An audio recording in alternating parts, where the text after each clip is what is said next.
दोस्तों हमारे चैनल दर्पण ज्ञान सागर में आप सभी का स्वागत है। तो सभी भाइयों को जय श्री राधे जय श्री कृष्णा। तो मित्रों आज हम आपके लिए बहुत ही ज्ञानवर्धक कहानी लेकर के आए हैं। मित्रों आज की कहानी है कि मनुष्य विपत्ति में कब फंसता है। तो वीडियो शुरू करने से पहले मेरा आप सभी से अनुरोध है, यदि आपने अभी तक हमारा चैनल सब्सक्राइब नहीं किया है तो प्लीज़ आप हमारे चैनल को अभी सब्सक्राइब अवश्य करें, क्योंकि आपका एक सब्सक्राइब हमारे लिए बहुत ही महत्व रखता है। देखिए बहुत समय पहले एक जंगल में एक सियार रहता था। मित्रों वो सियार बहुत ही आलसी था। वो अपना पेट भरने के लिए कभी भी खरगोश और चूहों का पीछा नहीं करता था। उसका काम केवल इतना ही था कि उसको फ्री का भोजन मिलता रहे। उसको शिकार करना बहुत बड़ा भारी लगता था। मित्रों शिकार करने में परिश्रम तो करना पड़ता ही है, लेकिन वो सियार हमेशा यही सोचता था कि उसको बैठे बैठे भोजन मिलता रहे। उसके दिमाग में केवल यही शैतानी चलती रहती थी। उसके दिमाग में केवल यही तिकड़म लगी रहती थी, कैसे जुगत लड़ाई जाए और उसको बिना हाथ पैर चलाए ही भोजन मिलता रहे। मित्रों उस सियार का केवल एक ही काम था, खाना और सो जाना।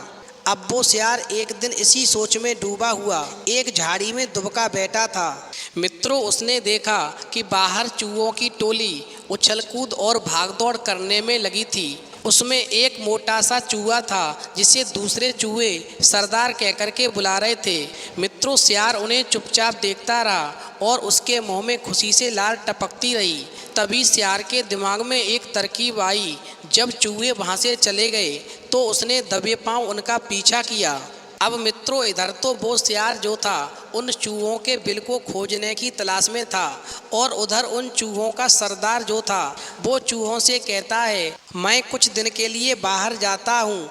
मेरी अनुपस्थिति में मुझसे छोटा चूहा तुम्हारा सरदार रहेगा। तुम्हें इसी की आज्ञा का पालन करना है और इसके बिना पूछे कोई काम नहीं करना है। मित्रों इस प्रकार सभी चूहों ने अपने सरदार की बात मानी और फिर इस प्रकार समझा करके वो चूहों का सरदार जो था किसी काम से चला गया।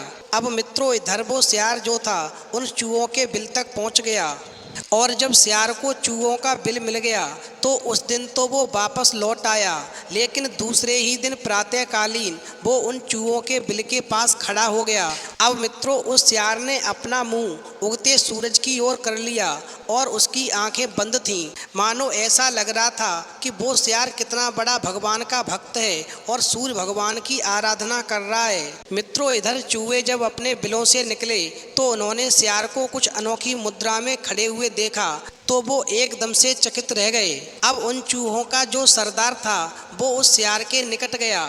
उसने जाकर के पूछा, सियार मामा तुम इस प्रकार एक टांग पर क्यों खड़े हो?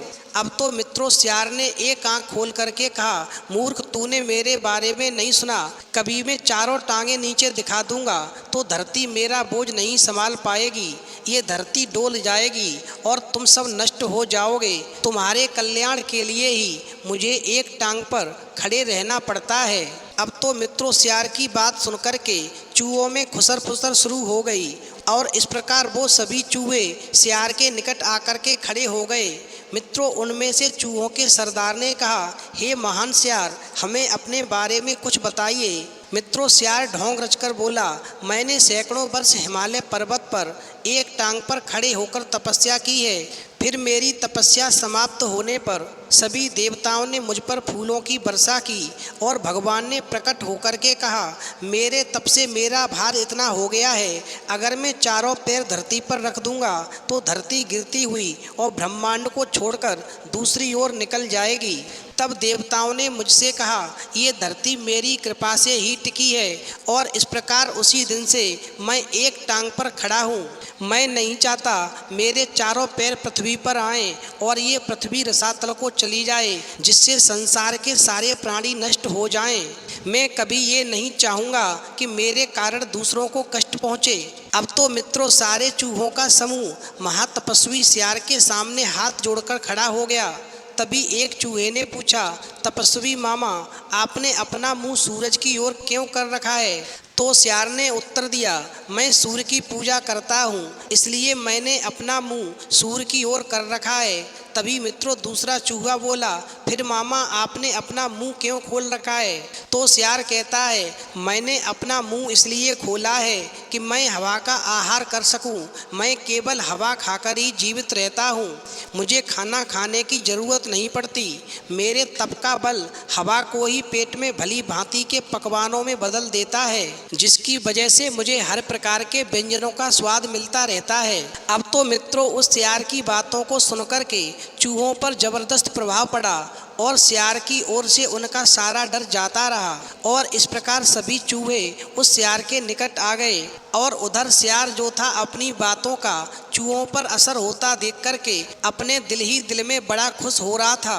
अब तो मित्रों सियार जो था एक टांग पर खड़ा रहता और चूहे उसके चारों ओर बैठ कर के ढोलक, मजीरा, करताल और चिमटा लेकर उसके भजन गाते थे। भजन कीर्तन समाप्त होने के बाद में चूहों की टोलियां भक्ति रस में डूब करके अपने बिलों में घुसने लगते थे। अब मित्रों सियार क्या करता था कि जो चूहे अंत में 3-4 बचते थे, जो अंत में बिल में प्रवेश करने वाले होते थे, उनको वो एकदम से दबोच कर खा जाता था और फिर रात भर आराम करता और खूब जमकर सोता और डकारे लेता। मित्रों इस प्रकार सुबह होते ही फिर वो चूहे के बिल के पास आकर के एक टांग पर खड़ा हो जाता था और अपना नाटक चालू कर देता था।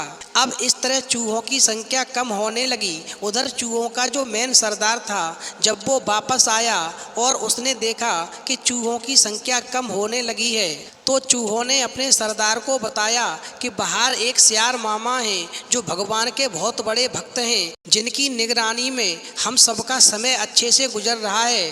पर ये नहीं मालूम हमारे साथी चूहों की संख्या कम क्यों होती जा रही है। अब मित्रों चूहों की बात सुनकर के वो चूहों का सरदार जो था वो सियार के पास जाता है और सियार से कहता है, हे सियार मामा, आप हमें ये बताएं कि हमारे चूहों की संख्या कम क्यों होती जा रही है। तो मित्रों सियार ने आशीर्वाद की मुद्रा में हाथ उठाया और बोला, महाराज ये तो होना ही था। जो सच्चे मन से मेरी भक्ति करेगा वो शरीर सहित वैकुंठ को चला जाएगा। आपके बहुत से चूहे भक्ति का फल पा रहे हैं। अब तो चूहों के सरदार ने देखा कि सियार तो मोटा हो गया है और एकदम से चूहों का सरदार बात को ताड़ गया और मन में सोचने लगा कि इस सियार का ही पेट जो है वैकुंठ लोक बन गया है, चूहे यही मार करके खा रहा है। अब मित्रों गौर करेंगे तब चूहों के सरदार ने बाकी बचे चूहों को चेताया और स्वयं दूसरे दिन सबसे आखिर में बिल में घुसने का निश्चय किया। और फिर भजन समाप्त होने के बाद में चूहे बिलों में घुसे तो सियार ने सबसे अंत के चूहे को दबोचना चाहा। मित्रों चूहों का सरदार पहले से ही चौकन्ना था और वो किसी तरह से सियार के पंजों के हमले से बच गया। और फिर असलियत का पता चलते ही वो चूहों का सरदार जो था लपक करके सियार की गर्दन पर चढ़ गया और उसने बाकी चूहों को भी उस सियार पर हमला करने के लिए कहा। मित्रों इस प्रकार सभी साथी चूहों ने अपने अपने नुकीले दांत सियार की गर्दन में गड़ा दिए और इस बीच बाकी चूहे भी सियार पर झपटे और सबने कुछ न कुछ देर में ही महात्मा सियार को कंकाल में बना दिया। अब आखिर में उस सियार की हड्डियों का केवल पिंजर ही शेष बचा रह गया। मित्रों इस प्रकार चूहों के सरदार ने जब सियार से अपने साथियों का बदला ले लिया, उसके बाद में सभी चूहे अपने बिछड़े हुए साथियों की याद करके रोने लगे। तो चूहों का सरदार जो था वो सभी चूहों को समझाता है और कहता है, आज मैं तुम्हें कुछ बातें बताता हूँ, इन बातों को अपने जीवन में हमेशा याद रखना, जीवन में कभी भी विपत्ति में नहीं फंसोगे। नंबर 1, जो समय बीत गया उसे याद करके पछताना बेकार है। अगर कोई गलती हुई भी है तो उससे सबक लेकर के वर्तमान को श्रेष्ठ बनाने का प्रयास करना चाहिए। नंबर 2, किसी काम को आरंभ करो तो 3 बातों का विशेष ध्यान रखो। पहला कि ये तुम क्यों करना चाहते हो, दूसरा इस काम का क्या नतीजा होगा और नंबर 3 क्या इसमें आपको सफलता मिलेगी। अब मित्रों चूहों का सरदार और कहता है, अब मेरी बात को और ध्यान से सुनो। जो मित्र सामने मीठी बातें करता है और पीठ पीछे आपके काम बिगाड़ने में लगा रहता है, ऐसे मित्रों को त्याग देने में ही भलाई होती है। जो मित्र चिकनी चुपड़ी बातें करता है उससे तुरंत ही दूरी बना लेनी चाहिए। अब मित्रों सियार अंत में कहता है, अब मेरी अंतिम बात सुनो। आत्मा से कमज़ोर और चरित्र से दुर्बल व्यक्ति से कभी भी दोस्ती ना करें, क्योंकि वो आप पर उस समय हमला कर सकता है जब आपका समय कमज़ोर हो या जिस समय आपको अंदाज़ा भी ना हो। क्योंकि सियार को ये बात मालूम थी कि मैं कुछ दिनों के लिए बाहर जा रहा हूँ, और फिर उसने मौके का फ़ायदा उठा करके तुम सबको अपने झांसे में कर लिया और धीमे धीमे करके उसने हमारे कई साथी खा लिए। तो मित्रों इस कहानी से ये सीख मिलती है कि ढोंग कुछ ही समय चलता है, ढोंग का अंत अवश्य होता है। जो जैसा करता है उसको वैसा फल अवश्य मिलता है। तो यदि आपको चूहे की ये बातें पसंद आई हों तो अपने जीवन में अवश्य उतारें। मुझे पूरा विश्वास है जो इन चूहे की बातों को अपने जीवन में उतारेगा वो कभी भी विपत्ति में नहीं फंसेगा। तो मित्रों मेरा आपसे पुनः अनुरोध है, हमारे चैनल को सब्सक्राइब अवश्य करें, क्योंकि आपका एक सब्सक्राइब हमारे लिए बहुत ही महत्व रखता है। तो इस वीडियो में इतना ही, फिर मिलेंगे एक नई वीडियो में नई कहानी के साथ। तब तक के लिए जय श्री राधे, जय श्री कृष्णा।